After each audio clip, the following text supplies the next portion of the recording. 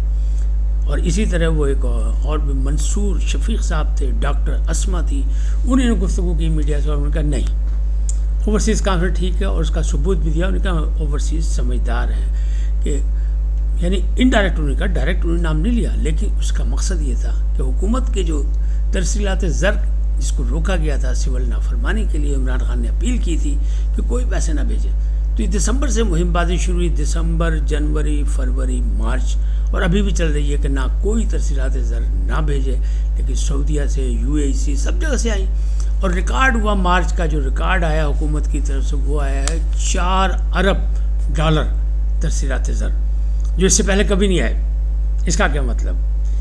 آپ کو شاید یاد ہو کہ پہلے جو شروع کے ویلاز تھے دسمبر والے، اس میں نے کہا تھا کہ یہ ناکام ہوگی، کہ سول نافرمانی کی پہلے بھی اپیل جب انہوں نے بل جلایا تھا عمران خان صاحب نے، جب وہ اقتدار میں نہیں آئے تھے، دھرنا دیا ہوا تھا انہوں نے اسلام آباد میں نواز شریف حکومت کے خلاف، اس وقت بھی یہ سول نافرمانی کی تحریک نہیں چل سکی تھی، وہ جو انہوں نے اپنے بجلی کے بل جلائے تھے، تو اب بھی نہیں چل سکے گا۔ تو اس کا رزلٹ آ گیا، اور بہت اچھا رزلٹ آ گیا کہ لوگ پاکستان سے محبت کرتے ہیں، دھرتی سے محبت کرتے ہیں، اور پھر ان کے اہل خانہ کو انہیں پیسے بھیجنے، وہ کون سے یہاں انویسٹمنٹ کر رہے ہیں، تو وہ بڑے ہیں۔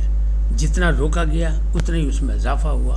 اب اوورسیز کانفرنس ہو رہی ہے، کل سپہ سالار نے بھی اس سے خطاب کرنا ہے، اور وزیر اعظم نے بھی خطاب کرنا ہے، بلکہ عشائیہ بھی ان کے ذات میں دینا ہے، اور جو ابہام ہے ان کو دستاویزات کے ساتھ ان کو بتایا جائے گا کہ یہاں کی صورتحال کیا ہے، جو آپ باہر بیٹھ کے سن رہے ہیں وہ کیا ہے، اور جو یہاں حالات ہیں وہ کیا ہے۔ تو تمام چیزوں کا موازنہ کر کے ان کو اس بات کا قائل کیا جائے گا کہ اوورسیز بڑے اہم ہیں، پاکستان کی حکومت اور ریاست جو ہے وہ ان کی قدر کرتی ہے، لہٰذا وہ کسی غلط فہمی کا شکار نہ ہوں، مملکت اور اپنی دھرتی ماں سے پیار کریں، اور یہاں کی خوشحالی اور ترقی کے راستوں میں مددگار ثابت ہوں۔ اب اگلی بات کرتے ہیں، ہنی ٹریپ خلیل الرحمان قمر، فیصلہ ہو گیا۔ انسداد دہشت گردی کی عدالت کے جج ارشد جاوید نے فیصلہ دیا۔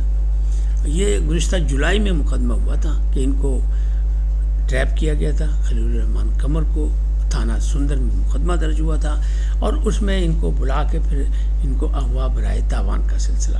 بہرحال انسداد دہشت گردی کی عدالت کے جج ارشد جاوید نے 7 سال 3 افراد کو دے دی، جو مین تھے آمنہ عروج تھی، اور اس میں ذیشان حیدر تھے، اور ممنون حسین تھے۔ ان تینوں کو 7 سال سزا ہو گئی۔ ایک کی ضمانت پہ تھی پہلے سے بھی، وہ باقی جو تھے ان کو مطلب فارغ کر دیا لوگوں کو، کہ ان کا اس میں قصور نہیں، اصل مجرم یہ ہیں۔ اب بات کرتے ہیں دکھ سکھ کے ساتھی سانجے، مطلب دکھ سکھ سانجے اور سلامی سے انکار۔ یہ ایک جناب میلہ تھا شادی کا، اور وہ تھا لالا مرسا میں، سابق وفاقی وزیر قمر الزمان قاہرہ کے گھر، ان کے بیٹے اور بھتیجے کی شادی تھی۔ وہاں جناب ہر قسم کے لوگ موجود، تمام سیاسی لوگ موجود تھے بغیر کسی اختلافات کے۔ اس کا مطلب یہ ہے کہ یہ جو دکھ سکھ ہیں یہ سانجے ہوتے ہیں۔ وہاں فیصل کریم کنڈی صاحب بھی تھے، کے پی کے گورنر، وہاں سلمان اکرم راجہ صاحب بھی تھے جو سیکرٹری جنرل ہیں تحریک انصاف کے، اور وہاں باقی بھی لوگ تھے، لاہور سے سارے سیاستدان بھی گئے ہوئے تھے، جرنلسٹ بھی بہت گئے ہوئے تھے، اور وہاں پہ انہوں نے ایک بڑا جم غفیر تھا، بڑا میلہ ٹھیلا تھا شادی کا۔ تو اس میں 2 خوبصورت باتیں تھیں۔ ایک خوبصورت بات یہ تھی کہ 1 ڈش تھی، اس میں سابق وزرائے اعظم بھی شامل تھے، سب لوگ تھے، صرف بلاول بھٹو نہیں کا، لیکن پیپلز پارٹی کی ساری قیادت وہاں موجود تھی، راجہ پرویز اشرف بھی موجود تھے، باقی بھی سب لوگ موجود تھے، اور دوسری سیاسی پارٹیوں کے لوگ بھی وہاں موجود تھے، جیسے کہ میں نے سلمان اکرم راجہ کی بات کی۔ اب اور دوسری خوبصورت بات کیا تھی اس میں کہ انہوں نے جس نے آگے گلے لگ کے مبارکباد دی اس کے کان میں کچھ کہا، قمر الزمان کہہ رہے ہیں، اور کہا نہیں، سلامی نہیں ہم لیتے ہیں، بہت شکریہ، بس دعاؤں میں یاد رکھیں۔ تو ایک اچھی روایت تھی، ایک اچھا فیصلہ تھا، ایک بڑی تقریب تھی، اور بڑا ہزاروں کا مجمع تھا وہاں۔ تو اس میں ساری چیزوں کے مہمانوں کی آؤ بھگت ویسی کی گئی، اور پھر سارے سیاستدان تھے، تمام یعنی فواد چودھری صاحب بھی وہاں موجود تھے۔ آپ یہ سوچیں نا، اگر سلمان اکرم راجہ تھے تو فواد چودھری بھی تھے. تو میں سب کے نام نہیں لینا چاہتا کیونکہ سارے سیاستدان سیاسی پارٹیوں کے لوگ وہاں موجود تھے. اب بات کرتے ہیں پی ٹی آئی اور جے یو آئی. پھر ہم خیال ہو گیا کیسے. پی ٹی آئی جو تھی اس نے کے پی میں منرلز کے حوالے سے معدنیات کے حوالے سے ایک بل دیا تو پی ٹی آئی نے اس کی مخالفت کی, بلکہ جو ہے خان نے مخالفت خان کے حوالے سے کی گئی, بلکہ ان کی بہنوں نے مخالفت کی, بلکہ ان کا مشروط کر دے خان کی رہائی سے, جبکہ گنڈا پور جو ہے اس کی حمایت میں تھے. اسی طرح اب بلوچستان میں یہ بل پیش کیا گیا مدنیات کے حوالے سے, منرل کے حوالے سے, تو وہاں جے یو آئی نے مخالفت کر دی, وہ مد مقابل آ گئی. پی ٹی آئی پیچھے رہ گئی, جے یو آ گئی. یعنی اس مسئلے پہ دونوں ایک جیسے ہیں. کیا ہوتا ہے کیا نہیں, لیکن مولانا جو ہے چونکہ سیاسی بصیرت رکھتے ہیں وہ مذاکرات سے کبھی نہیں بھاگتے, وہ بات چیت کے دروازے کھلے رکھتے ہیں. تو لیکن فی الحال جو ہے یہ دونوں پارٹیاں ایک دوسرے کے سامنے آ چکے ہیں. تو معاملہ تھا امریکی وفد سے ان سے بڑی امیدیں تھیں, وہ بھی ٹھوس ہو گیا, خاموشی سے وہ لوگ نکل گئے. اور اوورسیز کا تھا کہ اوورسیز آئے ہیں اپنا اوورسیز پاکستانی, جس میں ساجد تارڑ صاحب بھی موجود تھے جو بش کے خاص تھے, کار خاص. تو ان کا خیال تھا بات کریں گے, کسی نے کوئی بات نہیں کی خان کے حوالے سے. جس کی امیدیں کی جا رہی تھیں یا امیدیں دلائی گئی تھیں پی ٹی آئی کے ورکرز کو, تو پی ٹی آئی میں بڑی ہلچل مچی ہوئی ہے. پی ٹی آئی میں بڑی مایوسی ہے. ایک طرف تقسیم در تقسیم, دوسری جانب یہ کسی قسم کا کوئی رزلٹ نہیں آ رہا, بلکہ ایک انسداد دہشت گردی کی عدالت نے 86 ملزمان کی ضمانت کینسل کر دی ابو الحسنات ذوالقرنین نے. یہ بھی ایک بڑا مسئلہ ہے. اور ایک ضمانت کے لیے کیس گیا تھا چیف جسٹس کے سامنے کہ علی رضا نامی 20 سالہ نوجوان ہے اور بیمار ہے, اس کی بیماری کی وجہ سے ضمانت لے لی جائے. انہوں نے کہا نہیں, یہ پھر سلسلہ چل پڑے گا, سبھی بیمار ہوئے, سب کے میڈیکل سرٹیفکیٹ آ جائیں گے, تو ان کی بھی ضمانت انکار کر دی گئی. تو یہ اب تھیں اب تک کی خبریں. کل کیا کچھ ہونے والا ہے اس کی باتیں کل کریں گے. اس وقت کے لیے اجازت. جاتے جاتے آپ سے درخواست, آئی این کو سبسکرائب کریں, لائک کریں, گھنٹی کا بٹن دبانا بھولیں, اور اپنی قیمتی رائے کا اظہار اپنی شخصیت کے مطابق کریں. سدا سلامت رہیں. اللہ نگہبان.